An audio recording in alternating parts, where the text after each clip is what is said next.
Bueno, les decía, nos tenemos que venir casi obligatoriamente a la Argentina porque mientras en Estados Unidos cruje un modelo desigual de hace muchísimos años, cruje una sociedad que está diciendo basta, bueno, en Argentina el sábado ocurrieron algunas protestas que desde lo personal me llamaron poderosamente la atención. Hubo una suerte de manifestación anticuarentena, es la segunda manifestación contra la cuarentena, contra las medidas sanitarias adoptadas por el gobierno de ciertos sectores. Cuando digo ciertos sectores, no quiero cargar las tintas sobre ningún sector en particular, porque de verdad uno ahí puede encontrar gente que se manifiesta por ser antiperonista, como hay gente que cree en una suerte de conspiración mundial no sé, de los grandes líderes mundiales. Han habido dichos antisemitas sumamente graves. Por eso digo que tiene una composición bastante heterogénea y uno no puede decir, bueno, esto lo organiza esta persona.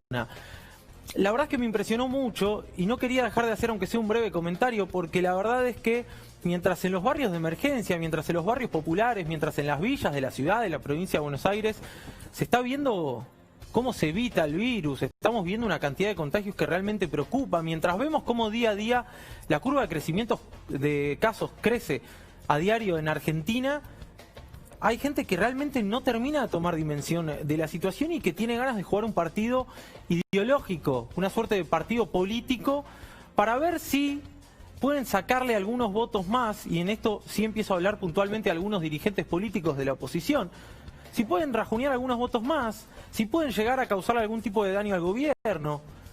Porque antes decían que estaban subestimando la pandemia, supuestamente el gobierno subestimaba la pandemia. He escuchado decir que había muchos más casos de los que el gobierno notificaba, que realmente la situación se iba a poner muy difícil, que en los hospitales estaban evitando decir que había más casos de contagios de COVID-19. He escuchado decir que tenían que cerrar las escuelas cuando el gobierno decía que era pronto para cerrar los colegios. A mi gusto, desafortunadamente, lo terminaron cerrando al final. Pero de golpe cambiaron el discurso y de golpe pasamos con ver si te pueden limar un poco y ver si se puede limar un poquito al gobierno, porque aparentemente no gusta cómo se está manejando la situación sanitaria. La verdad es que es ridículo. Teníamos la curva de contagios, no sé ni si lo podrás volver a poner detrás mío. Es realmente es ridícula la discusión respecto a esto. ¿A quién se le puede ocurrir flexibilizar la cuarentena si estás en pleno crecimiento de casos? Y se viene el invierno y muchos especialistas dicen que el invierno justamente lo que podría provocar es la disparada de casos, que no es una condición climática favorable. Pero no es solo eso, es que simplemente tenés la estadística, lo estás viendo de frente. Estás viendo cómo crece la curva de contagios a diario en la Argentina y a la vez proponés flexibilizar la cuarentena. Bueno, algo no está funcionando bien. Y voy un poquito más allá todavía. Y vamos a la discusión si economía o salud. Una discusión completamente absurda. Fundamentalmente porque el propio FMI proyectó la caída de PBI de los principales países del mundo, e incluye que Brasil y Estados Unidos van a caer tanto como muchos otros países que han respetado o que han cumplido de una forma más completa la política sanitaria de la cuarentena.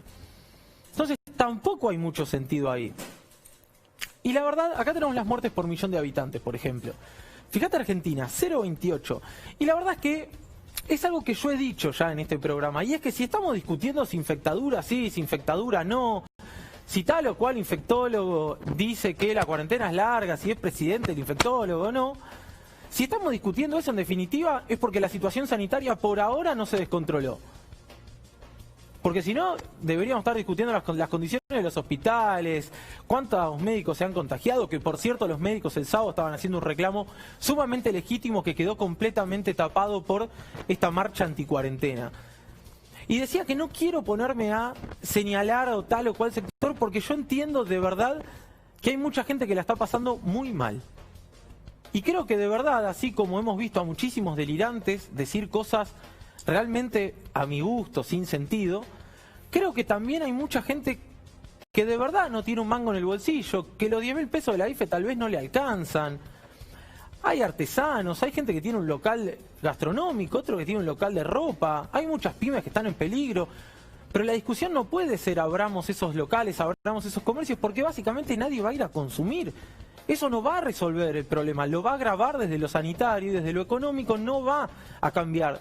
De hecho, en la propia ciudad de Buenos Aires sucedió eso. Se abrieron un montón de comercios, esos comercios no vendieron demasiado y a la vez se disparó la curva de contagios.